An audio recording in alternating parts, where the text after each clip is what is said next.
And welcome into the Rant, everybody. You know the Packers' sword is broken when they don't even try to set up an Aaron Rodgers Hail Mary. Atlanta leading 24-7. It's certainly not a good half of football for the Packers. I like the fancy new stadium the Falcons got, the way that thing opens up. Yeah, was the roof. I guess it took really 2 hours to open up. But is that right? Did and it they time-lapse the thing. And concession prices. Was that not unbelievable? $2 for a hot dog? For a hot dog. Al is all over it. And they don't even have to declare it $2 hot dog night, like it was at the Drillers last night. It's a beautiful, beautiful thing. You know, it was $1 hot dog last night. I did not know that. You said the crowd was enthusiastic. It was enthusiastic, yes. It wasn't the largest crowd I've ever seen, but it was, I mean, it was good. The Drillers are playing for a Texas League championship as we speak.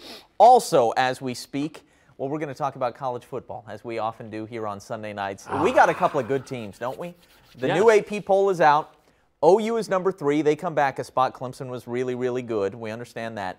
OSU up 3 spots. They passed the likes of Michigan and Washington and Ohio State. They're now number 6 in the country. We got 2 of the top 6 teams in the entire country. It's a beautiful thing. Right here in this state. OSU looked dynamite yesterday against Pittsburgh. Right now I'm starting the please nobody get hurt.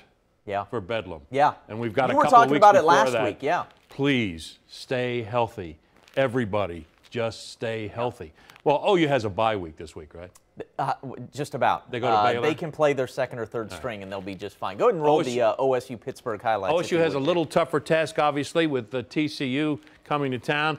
Now, Dorsett showed up. Where was Sanders? Pat Jones suggested that Mr. Sanders was taking a nap. Oh, is that because of the early start? There were a lot of people taking a nap after a very short time in this. I mean, it was 49-7 OSU against an FBS team, a Power 5 team. It was 49-7.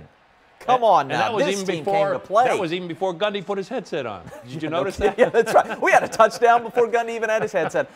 Did you see, gosh, I'm trying to remember who it was at the end. Trey Flowers, I guess, with an interception, and Gundy came over and showed him how you got to hold the ball tight.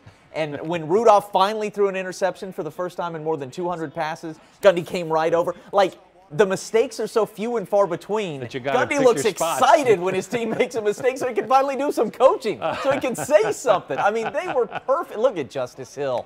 I know it. Oh, my goodness. This is a really good football team. So when does the debate begin, or has it already?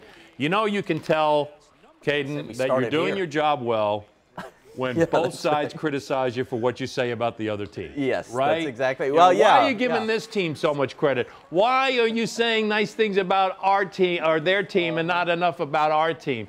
That, you know, next year they'll be timing the stories we do on each story. That's right. You know, now you went a minute 30 on OU and only a minute 20 on OSU, and trust me, it goes vice versa. Yeah, last week was OU's time as they beat Ohio State. I mean, all credit to OU. Maybe nobody's going to have a better non-conference win in the entire country this year. I mean, probably, really. But yesterday it was OSU. I know Pittsburgh's, they're not Ohio State. They're not even really close. But this was an 11 a.m. start, second trip to the Eastern time zone in as many weeks. And they come out and put it on these guys like this. They look like a college football playoff contender to me. I mean, that's what I come away with. The season is 25% done. The non-conference is over. And I think that both of our teams look like real college football playoff contenders. You know how we could have made $1 million yesterday? Set up a no-dose stand at Heinz Field by the third quarter. That sounds about right. Did you see how many people fell asleep? Do you know why so many people stayed, at least students? If they stay the entire game, they get a drink. They get a beer. Really? At the game? That's the promotion. You get a beer on the way out? If students stay the entire game, they get a drink. I think that's what I saw. So that's why all the students were sleeping but refusing to leave. They got the beer alarm. That is beautiful. What kind of a promotion is that? I thought it was supposed to be the other way. It's a pro sports town. That's what you got to do. In baseball games, they quit serving beer in the 7th inning. That's right. You know, in football, I thought it was the beginning of the 4th quarter, but no, in Pittsburgh, no. Well, it only makes sense. Iron City. Mason Rudolph threw for 497 yards and 5 touchdowns.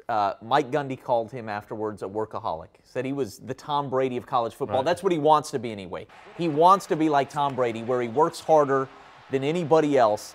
This guy is a man on a mission. I've said it now since the start of the year. Against Tulsa in Game 1, I thought this dude is not messing around. And we saw it again yesterday. He was fantastic. All right, how many OU fans are going to be complaining that we started with OSU today and not OU because OU won by more points? We'll upset OSU people next week. Okay, we'll alternate that way. Okay, that's a good thing to do. Keep it right. balanced. Actually, we'll start with OSU again next week because they take on number 16 TCU. Right. And what a way to start the Big 12 season. And the Sooners do have that bye at Waco. The Sooners have that bye at Waco. It's back to going to Waco for another home game. There'll be more OU fans in Waco for this game than Baylor fans. I would say it's fair to say that Baylor will probably give them less of a test than Tulane did yesterday. Right. Tulane led this game 7-0 and then 14-7. That option offense was tricky, but of course OU by the way, scores the it's going so bad points. for Baylor right now. The Coach Rule had them doing the Oklahoma drill before the game, right before the game in the pregame. They have no Baylor answers. was running the Oklahoma drill. They had, that's unreal. How do you have anything left after that? And they lose to Duke. Not that that's a problem. All right, so we're looking at the OU. Yeah, we're looking at OU, and Tulane scored early, but OU scores the final 49 points. The Parnell-Motley pick 6 when the game was 14-14 was huge. So both OU and OSU are 1-2 in yards per play. Yards per play, which I think is one of the best metrics when you're talking about the very best offense, not just total offense, but yards per play. OU is number 1, OSU is number 2. I think it's 8.6 yards for OU, 8.55 for OSU. So the bottom line is these offenses are great, like best in the country great. And, you and I both, we have so much respect for the Clemsons and the Alabamas and the talent they have in the front 7 defensively. We're not saying that OU and OSU are there. We're not even saying they're very close. But no, I think they're close. In the front 7? Yeah, overall I think they're close. Yeah, I'm saying I guess just in the front 7. I don't think they're there with those guys. But you throw everything in, the senior quarterbacks, the leadership, the playmakers on the outside, they're right there. They're college football playoff contenders. If you had a chance to watch Clemson against Louisville last night, that is as close to a professional defensive line as you can get without them being pros. Man ball right there.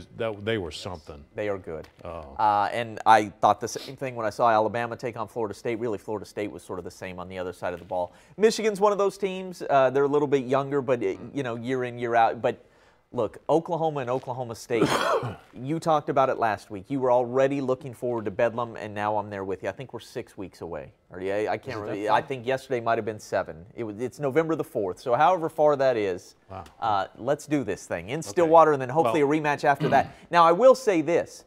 I mean, at this point, it's impossible for me to imagine a scenario in which OU and OSU are not meeting for the Big 12 championship at the end, especially the way Kansas State played yesterday. But the University of Texas has life. We're going to roll these highlights now. Maybe you're not a believer yet, but I was impressed with what I saw. I'm not going to go there. Please stop. They did not beat USC, but they took them to double overtime. USC was sleepwalking last night. Yeah. Sleepwalking. Well, do you really think that Texas defensive line is that good? No, but I think Jefferson at linebacker is really, really good, and I think that defensive line played really hard last night. And if they bring it like that, that Texas front 7 is formidable. I don't know how much success they would have against OU with an offensive line that may be the best in the country. And, OSU I'm not so sure either because they have so many great weapons on the outside. I'm just saying that if they bring it against either of our teams like they did last night, especially if they got OSU in Austin, Texas is now a factor in my mind after what I saw last night. Looks like Texas has found their quarterback. Looks like Buechele is toast and Ellinger is going to be the man, right? He's a playmaker. He was impressive as a freshman. Kind of reminds you of the McCoy. And he's going to be compared to him. I guess I didn't put in those highlights properly. Well, that's okay. People got to look at us for a couple minutes, and actually we should apologize. We should apologize for that. But yeah, I think Texas has life. All right, Tulsa and Toledo. This was heartbreaking yesterday because I thought the offensive game plan was so very good. Three rushers, including Chad President, go for 130 yards or more. You're looking at Shamari Brooks, the Union kid. He had a great day, and they just can't get a stop. Before the season, we were worried about whether or not TU had a quarterback. I know. That's the least of their worries right now. Absolutely. The least of their worries. They have to tackle somebody. They have to intercept a pass somehow.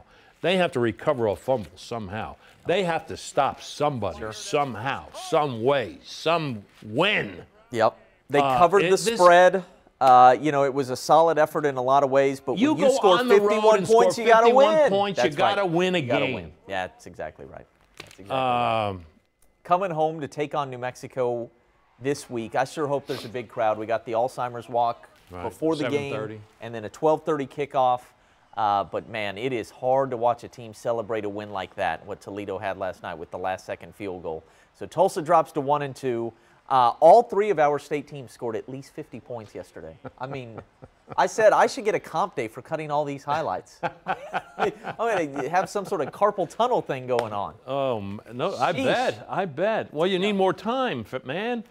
That's true. You gotta fight all right, for more time. So here's my question. We can tee up either OSU or OU highlights. Well, let's start the debate. Which team is better? You want to go there? Absolutely. Right now, let's go back. Before, in our first rant, in our preseason picks, you picked OSU to win the conference. I had OSU 11-1. I picked OU to win the conference, right?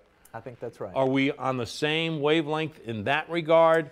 Look, I think OU's a little better, yes, because I think they have a little better defense. You know that I hate when sports guys won't budge from their opinion, the Skip Baylesses of the world. I like being wrong because it's what makes sports fun. So if I think I'm wrong, I would absolutely admit it. Right.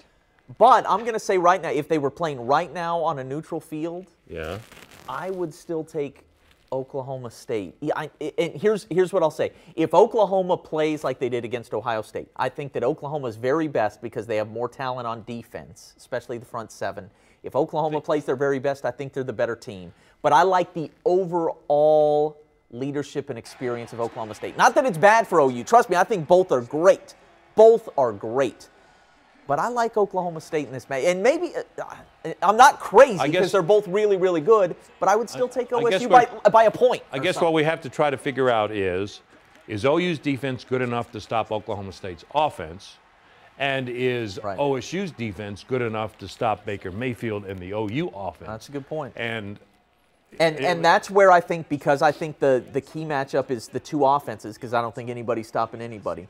I give OSU the edge on overall experience because OU has the O-line and Baker Mayfield with lots of experience, but running backs and receivers, not as much. They were great against Ohio State, though. They were, phenomenal. Well, Oklahoma State, it's kind of across the board. Things are going so well for both teams. There are so many positives that as the season goes along, it's like, we're trying to be Mike Gundy. We're trying to find the little mistakes that they've been making. That's right. And we get carried away because you can't expect teams to be this good this early. They're really good. And they're both really good. Yeah. So are we going to sit here and nitpick every little mistake like, OSU only scoring on their first 7 possessions? It should have been 8. Yeah. But the 8th possession, by the way, was when they went into victory formation with 10 seconds left. That's right. So you can't count that either.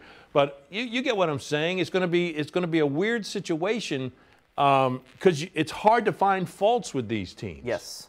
Here's how I'll kind of wrap this up. 1 year ago at this time, exactly 1 year ago today, Oklahoma lost to Ohio State. Baker Mayfield afterwards came out and said, I didn't play very good. He gave his speech. They have not lost since. 13 straight victories. 1 year ago at this time, OSU had 1 loss to Central Michigan, and they were about to lose to Baylor the very next week. Since then, those two teams are 24-1. The only loss, OSU in Bedlam. Thinking back to last September, when OU looked like a JV team against Ohio State, and OSU couldn't get out of its own way, can you believe they've gone on the run they have, 24 out of 25? No way I saw this coming. Yeah, I know. It's coming, right? I love it. Final thing before we go, because halftime is over. It's only 3 games. That's not enough of a sample size. But if you had to pick a college football playoff 4 right now, and this is mostly based on eye test, not really resume, but eye test, is it possible that OU and OSU would both be in your top 4? Alabama, Clemson, I think for both of us, would be there for sure. But is there any way that OU and OSU are 3-4? I think they might be for me. I think OSU right now would need a bigger quality win. Okay. Now, you're probably right. And again, I'm saying this is, mostly eye test because 3 games. Right. That's not a. I know. But you're asking me to pick 4 out of 3 games. You're right. And you got to look at games that are. No. So, but USC, OSU Penn State, do you feel better about those guys than OSU? Huh? Penn State or USC, do you feel better about either one of those? Well, the way USC played last night, I couldn't have them in the top 4. I think. They were sleepwalking last night. That's right. It's hard to believe because it's only 3 games, but that's 25% of the college football season. I think our 2 teams have been 2 of the 4 best in the country. Does OSU get a quality win by beating TCU? Is TCU that good? See? Well, I think maybe my opinion would be a little bit different after next week. Yeah. By the way, Aaron Rodgers is going to be. Did he? He just fumbled. Oh, my word. And Trufant's got it again and into the end zone. Look, OU and OSU are really good. That's going to make the Rant fun all year long. Hopefully you're here on Sunday nights with us, KGRH.com, and then also our Facebook page. Big Al, Caden, the Rant is over. Go ahead and watch the Falcons beat up on Aaron Rodgers and the Packers. As you said, the curse of Olivia Munn, right? He broke up with her. What was I told you, the former Channel 2 employee, Olivia Munn, Lisa Munn at the time. It's a bad idea. You don't break up with Lisa Munn, I'm telling you. You don't do it. Words of wisdom. Take care, everybody.